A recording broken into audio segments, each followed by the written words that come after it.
पति ध्यान नहीं देते, ना कोई बात सुनते हैं। मेरे पति मेरी वैल्यू नहीं करते, उनके लिए मेरी बात की कोई वैल्यू होती ही नहीं।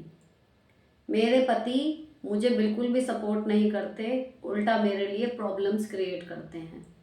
अगर आप भी इसी जोन में हैं कि आपके पति आपको वो प्यार और सम्मान नहीं दे रहे जिसके आप हकदार हैं, जो एक पत्नी होने के नाते आपको मिलना चाहिए, या फिर आपकी बात की कोई वैल्यू नहीं है, अगर आप भी इसी जोन में हैं और सब कुछ करने के बाद भी आपको वो रिस्पॉन्स नहीं मिल रहा जो आप अपने हस्बैंड से चाहती हैं, तो ये वीडियो आपके लिए हेल्पफुल हो सकती है। इस वीडियो में मैं आपके साथ शेयर करने जा रही हूँ 10 ऐसे टिप्स जो केवल बात यहाँ पति की हो रही है, लेकिन केवल आपके पति को ही आपके पास लाने में हेल्प नहीं करेंगे, उनको ही आपकी वैल्यू करवाने में आपकी हेल्प नहीं करेंगे, बल्कि आप जिससे भी मिलोगे, जो भी आपका सर्कल है, अगर आपकी वैल्यू वहाँ पर थोड़ी कम है तो उस वैल्यू को वो बढ़ा देंगे। समझ रहे हो? ये वाले टिप्स जो मैं आपके साथ शेयर करने जा रही हूँ प्रैक्टिकल है, ईजी टू अप्लाई है, कोई इसमें आपको बहुत बड़ा काम नहीं करना पड़ेगा, लेकिन इनका रिजल्ट 100% आपको मिलेगा। अगर आपकी अभी 10 में से 2 बातें सुनी जाती हैं या 0 बात सुनी जाती है, तो आई गारंटीड कि उसके बाद 10 में से कम 5-6 बातें आपकी वैल्यू करके सुनी जाएंगी। आपकी भी कुछ कहना चाहिए एक होगी कि हाँ भाई ये कुछ कह रही है तो इसकी कोई वैल्यू है। तो जल्दी से शुरू करते हैं कि कौन कौन से ऐसे टिप्स हैं जिनको फॉलो करने से हम अपने पति से, जो हम प्यार और सम्मान हमेशा से चाहते हैं और जिसके हम हकदार हैं, वो हमें मिलेगा। इसके अलावा हमारे बाकी नाते रिश्तेदार, फ्रेंड्स, फैमिली, सभी लोगों में हमारी वैल्यू बढ़ेगी। तो चलो वीडियो शुरू करते हैं। अब देखो, बात यहाँ पर शुरू हुई थी पति के ध्यान ना देने से, तो मैं उसी से ही जोड़ के बाकी चीज़ें करूँगी, लेकिन ये टिप्स आप फॉलो करोगे, हेल्प आपको हर जगह मिलने वाली है। मुद्दा क्या है कि पति ध्यान नहीं देते, पति वैल्यू नहीं करते। एक बार ठंडे दिमाग से अपने आप को सोचो कि वो ध्यान नहीं दे रहे या आपके सर्कल में कोई भी ध्यान नहीं दे रहा। सबसे पहली चीज़ आपको ये देखना पड़ेगा कि आपकी बात की वैल्यू केवल आपके हस्बैंड नहीं कर रहे, बाकी लोगों को समझ आ रही है, या फिर जहाँ भी आप कोई बात कह रहे हो, जिससे भी कह रहे हो, चाहे वो आपका ऑफिस हो, चाहे वो आपके फैमिली हो, पीहर हो, भाई बहन हो, कोई भी हो, कि आपकी बात की वैल्यू बाकी जगह है और हस्बैंड ही नहीं कर रहे, ये सिचुएशन है तो अलग बात होती है। और आपकी बात की वैल्यू हो सकता है कहीं भी कोई भी नहीं कर रहा, आपको हर कोई हल्के में ले रहा, वो एक बिल्कुल अलग चीज़ होती है। सबसे पहले आपको ये एक्सप्लोर करना होगा अपने बारे में कि आप पे ध्यान केवल आपके पति नहीं दे रहे या कोई और दे रहा है। ठीक, पहली चीज़। दूसरी, अगर वो आप पर ध्यान नहीं दे रहे, अब आती है सबसे इम्पोर्टेंट चीज़, क्या आप खुद पर ध्यान दे रही हैं? अपने आप से पहले आपको ये 2 प्रश्न पूछने हैं, उसके बाद आप जो आगे की मैं बात बताऊंगी उसको आप फॉलो कर।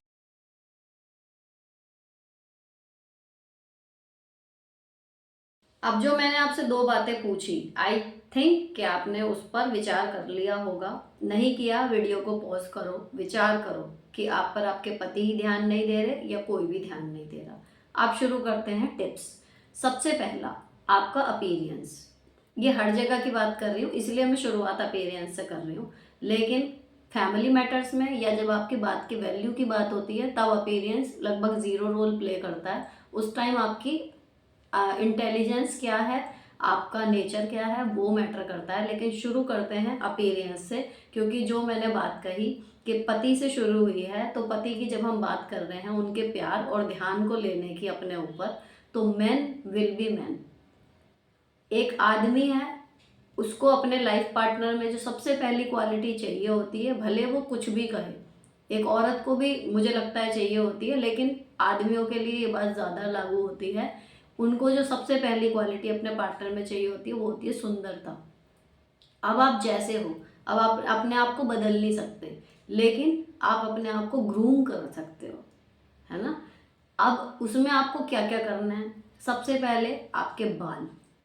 अगर आपने बहुत दिनों से अपना सेम हेयर स्टाइल करा हुआ है और उसमें आप चेंज कर लो, आपका लुक चेंज हो जाएगा, अट्रैक्टिव लगोगे। लंबे बाल बहुत टाइम से रखे हुए हैं, आपको लग रहा है कि काम नहीं कर रहे, अच्छे नहीं लग रहे, आप कटवा सकते हो। कटे हुए बाल हैं, आप नया हेयर कट ट्राई कर सकते हो।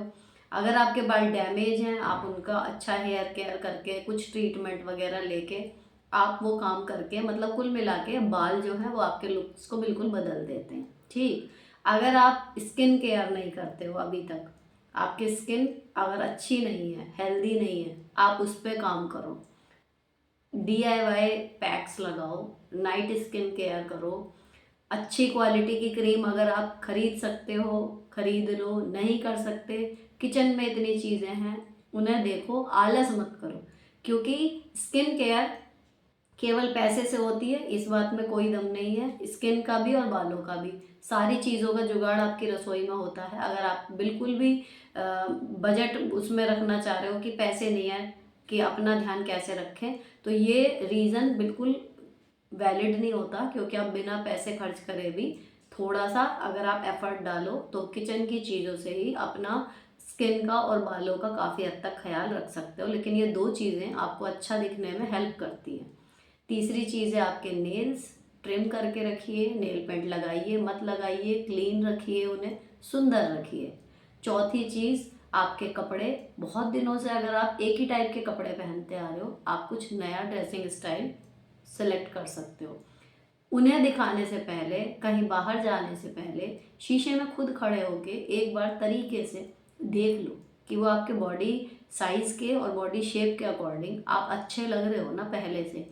ये नहीं है कि आपका मान लीजिए आपका फिगर बिगड़ा हुआ है, आपका कमर वमर की शेप खराब हुई हुई है, या फिर ब्रेस्ट आपके बहुत हैवी हैं या फिर बहुत कम हैं, और आपने अपने बॉडी शेप को ध्यान में ना रखते हुए जस्ट स्विच करना है और आपने कुछ भी पहन लिया, तो बजाय ध्यान अच्छे वे में जाने के और उल्टा निगेटिव हो जाएगी चीज़ें। तो थोड़ा सा एक्सपेरिमेंट अपने क्लोथिंग के साथ आप कर सकते हो जिसमें आपका लुक भी इन्हेंस हो।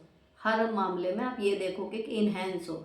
ऐसी कंडीशन में आपको सही राह देने वाले अगर आपके कोई दोस्त हैं जो एक्चुअल में आपको सलाह दें कि आप अच्छे लग रहे हो, ये वाला सूट कर रहा है, तो ठीक है, नहीं तो आपकी आंखें हैं, आपका दिमाग है और सामने शीशा है, देख के अपना क्लोथिंग स्टाइल चेंज कर सकते हो। अच्छा सा परफ्यूम डालो, ये नहीं है कि आप घर में हो या फिर बाहर भी जा रहे हो, मेहनत का काम कर रहे हो, पूरा दिन आप मेहनत कर रहे हो, एक अलग चीज़ है, लेकिन एक अच्छा सा परफ्यूम अगर आपने सुबह नहाने के बाद अप्लाई कर लिया, डीओ या परफ्यूम, एक अच्छी सी महक आपके अंदर से आए, वो ज़्यादा प्लेजेंट लगता है। इसके अलावा बॉडी हेयर आपके हैं, उनके ऊपर आपको काम करना चाहिए कि उनका रिमूवल आप किस तरीके से करो जो आपके शेड्यूल के हिसाब से आराम से हो भी जाए और रेगुलर में आप अपना क्लीनली उनको मैनेज कर सको। तो ये ना बड़े छोटे छोटे से 6 बेसिक से पॉइंट है, लेकिन ये आपके अपीयरेंस को बेटर करने में बहुत मदद करते हैं। लेट मी रिपीट, सबसे पहले बाल, हफ्ते में 2 बार शैम्पू, अच्छा कंडीशनर आप लगाओ, हेयर ऑयलिंग करो, पैक लगा लो, जो भी आपको अफोर्डेबल लगे या जो आप आसानी से कर सकें, लेकिन बालों को ऐसे मत छोड़ो। और अगर आपके बाल हेल्दी हैं तो वो किसी भी स्टाइल में अच्छे लगेंगे, अगर नहीं हैं तो आप एक अच्छा हेयर कट लेके भी अपना लुक चेंज कर सकते हो। गुड स्किन केयर करो, नंबर 2 पे। नंबर 3 पे अपने नेल्स अच्छे रखो। नंबर 4 एक अच्छी फ्रेगरेंस इस्तेमाल करो। नंबर 5 आप अपने कपड़े चेंज कर सकते हो, उस हिसाब से थोड़े से बॉडी बॉडी के अकॉर्डिंग स्विच करते रहो, Indian to western, western to indo western, इस तरीके से। और सबसे आखिरी होता है आपके बॉडी हेयर। ये सब करने के बाद आप जिस बॉडी को आप अच्छे से मेंटेन कर रहे हो उसको हेल्दी होना ज़रूरी है, तो मस्ट है आप एक्सरसाइज ज़रूर किया करो ताकि आपकी बॉडी टोन्ड रहे, आपका फिगर अच्छा रहे, आप हेल्दी रहो। जब आप हेल्दी रहोगे तो ऑटोमेटिकली अच्छे दिखोगे। तो ये हो गया सबसे पहला पॉइंट फिजिकल अपीयरेंस का, इसको आप एक पॉइंट मान के चलिएगा, लेकिन ये अपने आप में बड़ा है और बहुत बड़ा रोल प्ले करेगा आपके और आपके हस्बैंड के टर्म्स को इम्प्रूव करने में। नंबर 2 पॉइंट पे अब आते हैं, जब आप कहीं बाहर जाते हो, ठीक है, पब्लिक में आप मिलते हो, चाहे अपनी फैमिली गैदरिंग में मिल रहे हो, चाहे कहीं मतलब फेस्टिवल्स पे या कैसे भी करके, मतलब आप पब्लिक में मिल रहे हो, जब आप अपने घर पे नहीं हो, आप और आपके हस्बैंड अकेले नहीं हैं, आप पब्लिक में हो, ठीक है, देन मेक श्योर कि आप बड़ा कॉन्फिडेंटली बात करो सबसे। आपका और वो कॉन्फिडेंस आएगा कब, जब आपने पिछले पॉइंट में दिए हुए 6 के 6 पॉइंट अपने फिजिकल अपीयरेंस से लेके आपने उस पर काम किया हुआ होगा। जब आप अच्छे दिखते हो तो खुद आपको कॉन्फिडेंस आता है ना। और उस टाइम पे आप ये कॉन्फिडेंस अपने लिए गेन कर रहे हो। जब आपके अंदर से कॉन्फिडेंस आएगा, आप बात करोगे और मान लीजिए वहाँ पे 8-10 लोग खड़े हुए हैं, है ना, उनमें आप भले नंबर 1 सुंदर ना दिख रहे हो, नंबर 1 अच्छे ना दिख रहे हो, लेकिन अगर आप उनमें मिल भी रहे हो, वो सब अच्छे दिख रहे हैं, आप भी अच्छे दिख रहे हो, आप उनसे नीचे नहीं दिख रहे, तो भी जब आपके हस्बैंड नोटिस करते हैं कि हाँ मतलब मेरी पत्नी जो है वो अच्छी दिख रही है या मैचअप कर रही है, तो एक लेवल बना रहता है। आप सोच के देखो कि बाकी सबकी पत्नियां जो हैं वो बहुत अच्छे से आई हैं और वास्तव में अच्छी लग रही हैं, और उसके आगे आप जो हो कहीं ना कहीं बहुत ज़्यादा डाउन दिख रहे हो, तो ऑटोमेटिकली थोड़ा सा जो हमारा पार्टनर होता है वो थोड़ा सा डिस्ट्रैक्ट हो जाता है कि मतलब नहीं लग रहा। आप कुछ भी कहो, कहने वाले कुछ भी कहें, बट लुक्स मैटर्स, है ना। तो आप अपने आप को पूरी तरह बदल नहीं सकते। कोई बिल्कुल, अगर मान लीजिए किसी का बिल्कुल डस्की शेड है, वो बिल्कुल फेयर में नहीं जा सकता। किसी की हाइट बहुत कम है, वो एकदम 5 फीट 5.5 फीट से क्रॉस करके ऊपर नहीं जा सकता। या कोई अपनी लंबाई को लेके बहुत कॉन्शियस है कि मुझ पर कपड़े अच्छे नहीं लगते, मैं ज़्यादा लंबा हूँ, वो चाहे भी तो छोटा नहीं हो सकता। या फिर किसी के फिगर है, मान लीजिए किसी का फिगर ऐसा है कि वो नहीं मेंटेन कर पा रहा एक्सरसाइज करने के बाद भी, तो वो बिल्कुल ज़ीरो साइज पर कभी भी नहीं आ सकता। तो कुछ चीज़ें हम नहीं बदल सकते, लेकिन जो है उसको बेस्ट पॉसिबल वे में प्रेजेंट करना ये हम सबकी रिस्पॉन्सिबिलिटी होती है, not for others, just our self. हमारे लिए जो भगवान ने हमें दिया है उसको अच्छे से रखना ये हमारी एक जिम्मेदारी है। यहाँ मैं किसी को इम्प्रेस करने के लिए अपना शरीर सही रखने की बात में बिल्कुल पक्षधर नहीं हूँ। हमें अपने शरीर का सेहत से भी और वैसे भी सुंदरता में भी ध्यान रखना चाहिए फॉर अपने लिए, है ना। तो ये हो गया जी, आपको जब पब्लिक में जाना है अपना अपीयरेंस और अपना कॉन्फिडेंस बिल्कुल बढ़िया मैनेज करना है कि आपका बंदा जब आपको देखे तो खुश हो जाए कि वाह मेरी बंदी कितनी अच्छी लग रही है, समझ रहे हो। अब देखो फिजिकल अपीयरेंस की बात हो गई। जो लोग अभी तक इस वीडियो को देखते आए हैं उनके लिए थैंक यू, या अगर आप यहाँ तक पहुँचे हो। लेकिन अभी फिजिकल अपीयरेंस आपके पर्सनैलिटी का सिर्फ 10% या 20% आप मान के चलो। आपके लुक्स को देख के कोई बंदा एक बार मतलब इम्प्रेस हो सकता है, लेकिन कई बार आपने देखा होगा कि कुछ लोगों की पत्नियां या जो कुछ औरतें हैं आपने आपके सर्कल में होंगी, वो देखने में काफ़ी सुंदर होती हैं, उनके फिजिकल अपीयरेंस में कोई कमी नहीं होती, बट वो भी आपको कहती मिल जाएंगी कि मेरे पति मुझ पर ध्यान नहीं देते, या मेरे पति मेरी वैल्यू नहीं करते, मेरी बात नहीं सुनते, या मुझे उतना प्यार नहीं करते जितना मैं एक्सपेक्ट कर रही हूँ। दूसरी तरफ एक सामान्य सी दिखने वाली महिला होगी और उसका पति उस पर दिलो जान छिड़क रहा होगा। आपने देखे होंगे ऐसे केस, अगर देखे हैं तो कमेंट करके बताना। तो ये क्यों होता है कि फिजिकल अपीयरेंस आपका बिल्कुल परफेक्ट है, आप सुंदर दिख रहे हो, सब कुछ कर रखा है आपने, फिर भी आपके हस्बैंड नहीं सुन रहे आपकी बात, आपकी वैल्यू नहीं कर रहे। उसके देखो 2 रीज़न होते हैं। जो बाहरी सुंदरता होती है वो थोड़े समय के लिए तो आपको बांध सकती है, लेकिन उसके बाद अगर आप अंदर से जो बंदी आप हो वो बिल्कुल ज़ीरो है, दिमाग से या इमोशनली वो अच्छा नहीं है पर्सनैलिटी, तो फिर आदमी उससे जुड़ा हुआ नहीं रह सकता, चाहे वो कितना भी अच्छा हो। और कई बार ये भी होता है कि हम इतने अच्छे हैं इसीलिए वो इन्फीरियरिटी में भी हमारे साथ ऐसा करते हैं, दैट्स नॉट आवर प्रॉब्लम। लेकिन अगर हम फिजिकली बिल्कुल सुंदर दिख रहे हैं, ठीक दिख रहे हैं, अच्छे दिख रहे हैं, उसके बाद हमारा अगला स्टेप क्या आता है? तीसरा होता है कि टेक गुड डिसीजंस। मतलब हमें अपनी लाइफ में जो फैसले करने हैं वो अच्छे फैसले सोच समझ के, सारी कैलकुलेशन करके, हर तरीके से उसके आगे परिणाम क्या होंगे, इसको लेने का फ़ायदा क्या होगा, नुकसान क्या होगा, हर तरीके से सोच समझ के अच्छे फैसले लीजिए जीवन में, और फिर उस पर स्टिक रहिए, भले उसमें आपके कोई साथ ना हो। इन फ्यूचर जब कुछ टाइम बाद आप सही प्रूव होते हो, आपके फैसले सही प्रूव होते हैं, तो वो आपके जो हस्बैंड हैं वो खुद ये देखते हैं कि हाँ इस बंदी ने ये डिसीजन लिया था और अब ये कितना सेंसिबल लग रहा है, तो उनको आपके विजडम पे भरोसा होता है उस कंडीशन में। वो कहें मुंह से या ना कहें, अंदर उन्हें पता होता है कि हाँ ये लड़की मतलब मेरी पत्नी जो है वो काफ़ी इंटेलिजेंट है, काफ़ी समझदार है। तो आपको अपनी समझदारी अपने डिसीजंस के थ्रू प्रूव करनी चाहिए।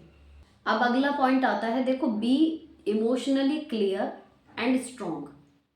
आप भावनात्मक रूप से जितने मजबूत होंगे आपके रिश्ते उतने ही मजबूत रहेंगे, ठीक है। और दूसरी चीज़, इमोशनली क्लियर मैं क्यों कह रही हूँ, क्योंकि अक्सर जो यहाँ पर भी क्वेश्चन आ रहे हैं एक्चुअल में वो प्रॉब्लम उन लोगों को इतनी बड़ी दिख रही है, लेकिन जब उस प्रॉब्लम को बाहर से देखते हैं तो इतनी बड़ी वो नहीं होती, और हम उसको थोड़ा सा साइड लाइन करके अगर चले ना तो निकलने की जगह होती है ना। तो इमोशनली क्लियर का मतलब है कि कोई भी सिचुएशन है आप उसको एज इट इज़ देखो जितनी बड़ी वो है। अगर किसी महिला में ये एबिलिटी है कि वो चीज़ों को जैसी वो सच में है उतनी ही देख के उसी हिसाब से डिसीजन ले सकती है, उसी हिसाब से सोच सकती है, तो ये चीज़ मुझे लगता है बहुत इम्प्रेसिव होती है आपके घर परिवार में, आपके पति के साथ आपके टर्म्स बनाए रखने में। उनको ये दिखाई देता है कि हाँ ये कितनी सेंसिबली सोचती है, क्योंकि ज़्यादातर मैंने सुना है, मैंने देखा है कि पतियों को ये शिकायत रहती है कि हाँ इतनी सी बात होती है और मतलब ऐसा कुछ था ही नहीं और इसको पता नहीं क्या लग रहा है, या ये ऐसी बात थी नहीं और वो ऐसे रिएक्ट कर गई, या बात इतनी सी है आपने इतना ज़्यादा रिएक्ट कर दिया। तो वो चीज़ें इरिटेट करती हैं, कहीं ना कहीं वो आपकी कम बुद्धिमानी को दर्शाती हैं। और अगर आप सेम चीज़ में कि कोई बहुत बड़ा बवंडर खड़ा हो गया लेकिन आप उसको प्रिसाइजली देख के और उसको जस्ट कि अरे एक्चुअल में यही प्रॉब्लम है और इतनी है और इतना कर दे तो ये ठीक हो सकती है, इतनी बड़ी बात नहीं है, अगर आपने इस तरीके के थॉट निकाले तो आपकी विजडम से जो आपके हस्बैंड है वो इम्प्रेस होंगे। ये वाला जो इम्प्रेशन पड़ता है ना आपके दिमाग का, अच्छे होशियारी वाले का, कि आपकी पत्नी समझदार है, ये एक तसल्ली जब आपके हस्बैंड के दिमाग में होगी तो वो आपकी बात की वैल्यू भी करेंगे, क्योंकि एक वो सेट हो गया कि नहीं ये लड़की होशियार है या ये समझदार है, अगर ये कह रही है तो कोई मतलब होगा। आपको उस लेवल तक अपनी समझदारी प्रूव करनी है through various condition, through various decisions. जब एक बार पति या पत्नी के दिमाग में ये चीज़ सेट हो जाती है अपने लाइफ पार्टनर को लेके कि अगर इन्होंने कहा है तो होगी वो बात, कुछ ना कुछ होगी, भले अभी मुझे समझ में नहीं आ रही, ये विश्वास अगर आपकी समझदारी पे आपके पति को जिस दिन आ गया उस दिन समझ लीजिए कि आपके बात की वैल्यू होगी। और फिर उस वैल्यू को मेंटेन रखना आपकी जिम्मेदारी है कि आप भूल के भी कोई ऐसा इम्पल्सिव डिसीजन या कुछ ऐसा नहीं लेंगी जिससे वो इमेज आपकी फिर टूटे। अगला पॉइंट भी इसी से रिलेटेड है, ओवर रिएक्ट मत करो, डोंट ओवर रिएक्ट। चाहे कोई प्रॉब्लम हो पैसों की, चाहे कोई परिवार में झगड़ा हुआ है, चाहे कुछ भी है, आपको चिल्लम चिल्ली, रोना पिटना, सामान फेंकना, इस तरीके के एक्सट्रीम लेवल तक कभी नहीं जाना है। अगर कोई दिक्कत भी है तो उसको जितनी है वो है उतनी ही देख के उसके हिसाब से जो आपका रिएक्शन एक्चुअल में आना चाहिए बस उतना दो। फालतू कहना चाहिए ड्रामा बिल्कुल भी नहीं ऐड करना है अपनी पर्सनैलिटी में। ऑलरेडी आपकी पर्सनैलिटी अगर आप यहाँ पहुँच गए हो तो इतनी इम्प्रेसिव हो जाएगी कि जब कोई सामने वाला ड्रामा कर भी रहा होगा ना और आप नहीं कर रहे, आप इतने मतलब अलग दिख रहे होते हो उस टाइम पे, इतने अच्छे कि भाई इतनी मतलब चारों तरफ रायता सा फैला हुआ है और ये बंदी कितनी काम है, कितने कंपोज है उस, तो आपको ना शांत होने पे एक्चुअली नज़र भी आता है कि एक्चुअली प्रॉब्लम है क्या। सामने वाला मान लीजिए तमाशे कर रहा है, ड्रामे कर रहा है, कुछ भी कर रहा है, लेकिन आपका रिएक्शन सटल आ रहा है ना, तो कहीं ना कहीं आप उससे बहुत बेटर पर्सन दिखाई देते हो। तो ये दिखाई आपके हस्बैंड को भी देगा। ऐसा नहीं है कि आज देगा नहीं देगा या कल देगा नहीं देगा या वो कभी नहीं देखेंगे। नोट हर कोई हर चीज़ करता है, भले वो मुंह से कहे ना कहे। तो आपको किसी भी सिचुएशन में ओवर रिएक्शन नहीं देना है, जितना ज़रूरी है उतना दो। अगला पॉइंट आता है अपने स्टैंड लेना। आपकी जो समझदारी से जो सही है उस पर टिके रहना। जो वहाँ आया था ना कि टेक गुड डिसीजंस, ये उसी का एक दूसरा हिस्सा मान के चलिए कि आप मान लीजिए घर में कोई कॉन्फ्लिक्ट हुआ है, कुछ हुआ है जिस पे इश्यूज हो रहे हैं, ठीक है, आपका उसमें क्या स्टैंड है क्लियर, वो आपको लेना आना चाहिए। ओवर रिएक्शन का मतलब सिर्फ यही था कि तमाशे नहीं करना है, ड्रामे नहीं करना है, लेकिन अपनी बात रखना ज़रूरी है। जब आप स्ट्रांगली कम शब्दों में लेकिन अपनी बात रखते हो बिल्कुल प्रॉपर वे में, तो ये चीज़ बहुत इम्प्रेसिव लगती है एज अ पर्सनैलिटी ट्रेट, है ना। हर जगह काम आएगी आपको ये, आपके स्कूल कॉलेज, अगर आप स्टूडेंट हो, अगर आप जॉब पे जाते हो तो आपके ऑफिस में, आपके फ्रेंड सर्कल में। ये मैं हमेशा हर एक को सलाह देती हूँ जब बात करने की बात आती है कि 500 बातें मत बोलो, 2 बात बोलो, टोन अपनी ठीक रखो, लेकिन 2 बात सॉलिड बोलो और उस पर रिजिड रहो। जो कह दिया सो कह दिया, सोच समझ के बोलना है, लेकिन अपनी बात स्ट्रांगली रखना आना चाहिए। सुननी किसी की नहीं है फालतू कि भाई कोई भी आपको कुछ भी कह के चला गया। अपना आत्मसम्मान बचा के रखिए और अपनी बात को रखना सीखिए। कम से कम शब्दों में, आवाज़ धीमी, अगर कोई चिल्ला ही रहा है तो अलग बात है, आपको भी चिल्ला के एक बार चुप कराने के लिए उसे बोलना पड़ेगा। अदरवाइज आवाज़ अनॉर्मल, शब्द नॉर्मल, लेकिन बात सख्त लहजे में आपको कह देनी है। ये चीज़ आपको हर जगह वैल्यू करवाने में आपकी बहुत हेल्प करेगी। एक आदमी जो अनर्गल बोलता चला जाता है और उसके बाद कोई सुन रहा है नहीं सुन रहा है, या फिर उस बात का कोई रिएक्शन हो रहा है नहीं हो रहा, उसको ये नहीं पता, लगातार बोल रहा है, तो धीरे धीरे आप देखोगे कि वो बोल रहा होता है, सामने वाले कुछ और बोलने लगते हैं, तो ये उसकी इंसल्ट ही है, लेकिन उसको फील ही नहीं हो रहा। ठीक है, तो आपको अपनी बात सख्त लहजे में कम से कम शब्दों में कहनी है ताकि सामने वाला आपकी बात सुन ले। उसके बाद वो उसके अकॉर्डिंग रिएक्शन दे ना दे, आपको अपनी बात के अकॉर्डिंग रिएक्शन देना है जो आपने बोला। मान लीजिए आपने किसी चीज़ के लिए मना कर दिया कि भाई ये काम मैं नहीं कर पाऊंगी, मुझसे नहीं होगा, तो ये नहीं है कि 10 मिनट बाद कोई चिल्लाया आप वो काम करने बैठ गए। आपने कह दिया कि वो काम नहीं कर पाओगे आप, तो आपने सोच समझ के बोला, अब आप उस पर टिके रहोगे। ठीक है, या फिर आपको लगता है कि किसी की मदद है कि मुझे करनी चाहिए, मेरे को लगता है मैं करूँगी, तो आप करो।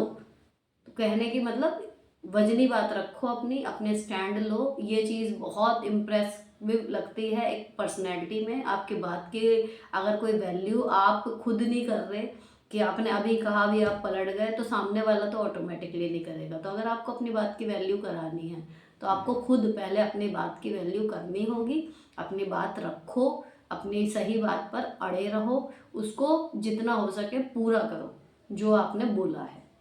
अगला आता है बी लेबोरियस। ठीक, ये हमारा हो गया 7th पॉइंट। मेहनती बनो, मेहनत से जी मत चुराओ।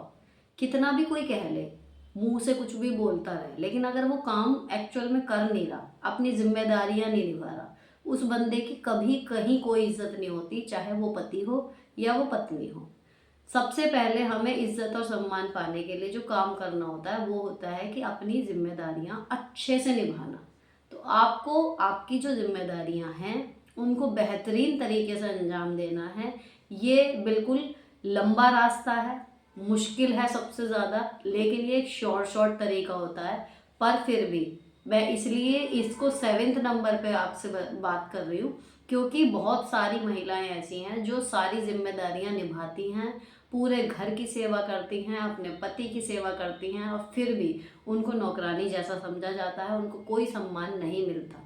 तो ऊपर वाली जो मैंने आपके साथ चीज़ें डिस्कस करी हैं इससे पहले इस वीडियो में, आप उनको ज़रूरी तौर पे फॉलो करें, साथ में अपनी जिम्मेदारियों को अच्छे से निभाएं। अगर आपने शुरू की 6 निभा ली, अपने ऊपर अप्लाई कर ली, लेकिन आप 7वें नंबर पे आके अपनी रिस्पॉन्सिबिलिटीज़ को पूरा करने में चूक जाती हैं, तो आई एम सॉरी, लेकिन वो आपके किसी काम नहीं आएंगी जो आपने पिछली फॉलो करी हैं, जो मैंने आपको टिप्स इसमें डिस्कस किए हैं। सबसे ज़रूरी होता है कि सारे कामों के साथ अपना ध्यान रखते हुए अपनी जिम्मेदारियां निभाना। तो आप अपनी जिम्मेदारियां बहुत अच्छे से निभाइए, लेकिन जो इससे पहले तक मैं अभी तक वीडियो में डिस्कस करते आ रही हूँ उन चीज़ों को भी आपको ज़रूर से फॉलो करना है। अब चलते हैं 8वें पॉइंट की तरफ। आपको जितने भी आपके बाहर के काम हैं, बैंक का काम है, छोटी मोटी शॉपिंग है, कोई ऑफिस का काम है, कोई भी, आपको बिल्कुल भी घबराना नहीं है। खुद जाओ और ज़्यादातर काम अपने अपने आप करो। एक तो इससे आपका कॉन्फिडेंस बढ़ेगा, और दूसरा आपके ऊपर लोगों का कॉन्फिडेंस बढ़ेगा कि हाँ इसमें इतनी समझ है कि ये कर सकती है। ये चीज़ मैंने बहुत ज़्यादा नोटिस की है। अगर आप अपने छोटे छोटे कामों के लिए हस्बैंड पे या किसी और पे डिपेंड रहते हैं, आपका कॉन्फिडेंस और जो सेल्फ इस्टीम है वो अपने आप लो हो जाती है। और फिर जब आप अपनी वैल्यू कम कर ले रहे हो खुद ही, तो फिर दूसरा आपकी वैल्यू क्यों करेगा। समझ रहे हो। तो जितने भी आपके काम हैं, मान लीजिए आप स्कूटी चलाते हो तो उसकी सर्विस कराना, या खुद ही उसमें फ्यूल वगैरह जो भी है, ठीक, उसका इंश्योरेंस, या फिर आपके बैंक में अकाउंट है तो उसके पैसे आपको कहाँ इन्वेस्ट करने हैं, कौन सा पेपर वर्क है, टैक्स भरा जाता है साल भर में, टैक्स के पेपर्स हैं, ये सब चीज़ें जितनी हो सकें, जितनी मैक्सिमम चीज़ें आप अपनी लाइफ से जुड़ी हुई खुद करो। ऑफिस के कामों को भी, बाहर के कामों को भी। ये एक तो आपके कॉन्फिडेंस को बढ़ाएगा और दूसरा आपकी वैल्यू भी बढ़ाएगा। नवा पॉइंट आता है रिस्पेक्ट हिज रिलेशंस। उनके जो माँ बाप हैं, उनके भाई बहन हैं, उनसे जुड़े हुए जो भी रिश्ते हैं, आपकी उनके साथ टर्म्स कैसी हैं कैसी नहीं हैं, इनसे अलग आपको एक रिस्पेक्ट का दायरा रखना पड़ेगा। जो रिश्ते उनके लिए अहमियत रखते हैं उनको आप उतनी अहमियत दें या ना दें, ये तो परिस्थितियां हैं, लेकिन उनकी आप अपमान मत करिए। इस बात को हमेशा ध्यान रखिएगा। आपके साथ अगर आपकी सास ससुर ने बुरा किया या कुछ भी बिहेवियर उनका बुरा है, या आपके देवर हैं, जेठ जेठानी हैं, मान लीजिए आपके साथ उनका बर्ताव बहुत बुरा है, जो इस चैनल में बहुत ज़्यादा आता है, लेकिन आपके हस्बैंड को ऐसा लगता है कि वो इतने भी बुरे नहीं हैं, तो आपने अपनी बात रख दी, आपको क्या गलत लगा, आपके साथ क्या गलत हुआ, उसके बाद आपका क्या रिएक्शन है वो कम्प्लीटली आपकी चॉइस है, ठीक है। लेकिन एक रिस्पेक्ट का दायरा आपको रखना पड़ेगा। तब भी ऐसा नहीं है कि आप कहीं पर भी उनके साथ इतनी बदतमीजी कर दें जो सही नहीं है। कहीं ना कहीं आप कर दोगे, लेकिन आपके हस्बैंड भी आपसे उस चीज़ की वजह से दूर होते चले जाएंगे।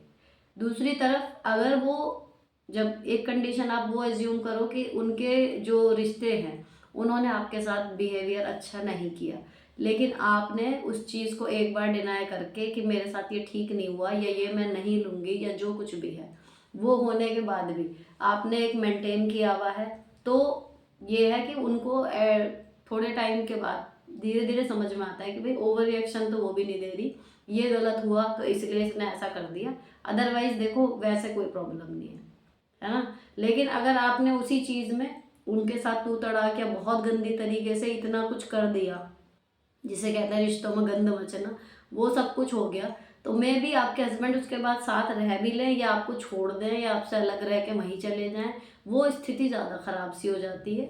तो आपको ये है कि आपको कुछ नहीं भी पसंद आया, जस्ट से कि नहीं पसंद आया या ये चीज़ मैं नहीं लूँगी, लेकिन एक तहजीब का कहना दायरा वो आपको मेंटेन रखना है उनके उन रिश्तों के साथ जो उनकी लिए अहमियत रखते हैं या रखते थे।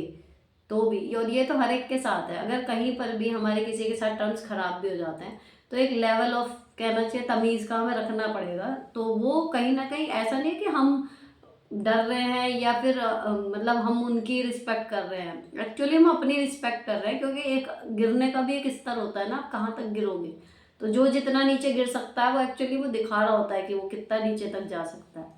तो आपको एक दायरा मेंटेन करना है एक रिस्पेक्ट का उनके रिलेशनशिप के साथ भी, और बाकी जितने भी आपका फ्रेंड सर्कल या कुछ भी है उनके साथ भी कोई बात अगर गलत हो भी जाती है ना, तो एक लेवल आपको मेंटेन करना चाहिए तमीज़ का।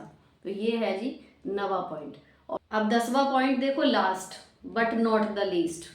मैंने एक शॉर्ट देखा था, शायद नीना गुप्ता जी का था या किसका था, कि पति पत्नी में क्लैशेस हो रहे हैं, तो उनका डायलॉग ये आता है कि सेक्स में अच्छे हैं दोनों, तो कि हाँ अगर सेक्स में अच्छा है तो बाकी सारी प्रॉब्लम एक किनारे रहेगी, कहीं नहीं जाएंगे, एक दूसरे को छोड़ के रहेंगे एक साथ। तो ये पति पत्नी के रिश्ते में एक बहुत बड़ा रोल प्ले करता है कि आपका फिजिकल रिलेशन जो है वो कैसा है। आप अपने पति को प्यार करती हैं तो उनको दिखाइए भी। आपको आपके पति अच्छे लगते हैं तो वर्ड्स के ज़रिए, एक्शन के ज़रिए उनको जताइए कि हाँ आप उन पर फिदा हैं। जैसे हमें अच्छा लगता है ना कि कोई हमारी तारीफ़ करे या हमसे अपना प्यार का इजहार करे कि हाँ मैं तुम्हें बहुत एडमायर करता हूँ या हाँ मैं तुम्हें बहुत प्यार करता हूँ, सेम चीज़ उनको भी चाहिए होती है कि एक हस्बैंड को भी चाहिए कि उसकी पत्नी, भाई हमें लगता है ना कि हमने अपना सब कुछ उस बंदे पे न्यौछावर किया हुआ है, तो आप ध्यान से देखो उनका भी तो सब कुछ हमारे ऊपर आ गया ना। भले अब हम उनके घर में आए हैं, वो अपने परिवार और हमारे बीच में फंसे हुए हैं कि उनकी वैल्यू कर रहे हैं हमारी नहीं कर रहे हैं, लेकिन कहीं ना कहीं उनका भी जो भी है कि भाई इसकी पत्नी कौन, ये उनका भी तो हमारे साथ जुड़ गया ना सारा जीवन।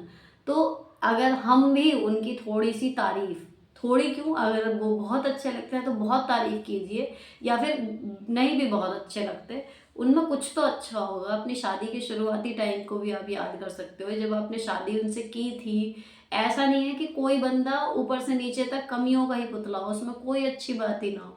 तो जो भी आपको अपने पति के बारे में अच्छा लगता है, दिल खोल कर उनकी तारीफ कीजिए, दिल खोल कर उनको अपना प्यार जताइए, दिखाइए, और जहाँ तक बात मैं करूँ फिजिकल रिलेशन की, तो ये केवल उनका ही वो नहीं होना चाहिए एस्पेक्ट, उनको ये महसूस होना चाहिए कि हाँ मेरी पत्नी भी मेरे साथ रिलेशन बनाने में उतनी ही इंटरेस्टेड रहती है जितना कि मैं।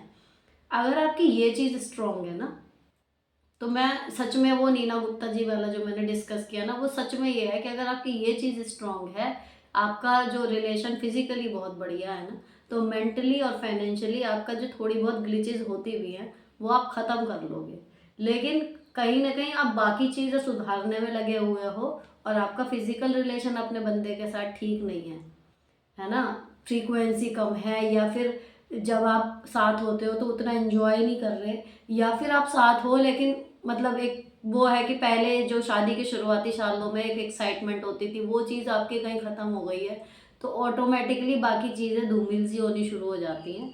तो आपको अपनी सेक्स लाइफ को बिल्कुल ठीक रखना है, खुश रहिए वहाँ पर भी। और ये चीज़ मैं यहाँ पर बोल रही हूँ क्योंकि it is important in marriage. आपकी पूरी शादी जो है ना वो चरमरा जाती है अगर आपकी ये चीज़ ठीक नहीं है। तो आपको इस पे लगातार ध्यान रखना है कि हमारा जो संबंध है वो वैसे भी ठीक रहे, मेंटली भी और फिजिकली भी अच्छा रहे।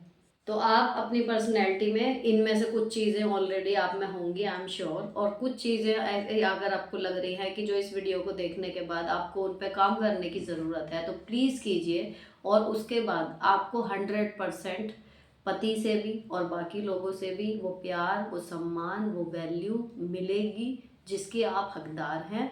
और फिर आप अपने बेस्ट वर्जन को एक्सप्लोर कर लेंगी, क्योंकि अब आप इनसिक्योर नहीं होंगी, क्योंकि अब आप कॉन्फिडेंट होंगी कि हाँ मैं भी कुछ हूँ, जब मैं कुछ कहती हूँ तो उसकी वैल्यू होती है, मेरे पति मुझसे बहुत प्यार करते हैं, या मेरे फ्रेंड सर्कल में मेरी कोई जगह है। ठीक, तो ये चीज़ें आपको प्रेयर करती हूँ कि हेल्प करें, और कमेंट करके ज़रूर बताना। जब अप्लाई कर लो, हेल्प हो जाए, उसके बाद किसी भी वीडियो पे कमेंट कर देना, मेरे पास आ जाएगा कमेंट। फिलहाल ये सेशन यही ख़त्म होता है। मिलती हूँ आपसे नेक्स्ट वीडियो में। Till then bye bye, stay beautiful always.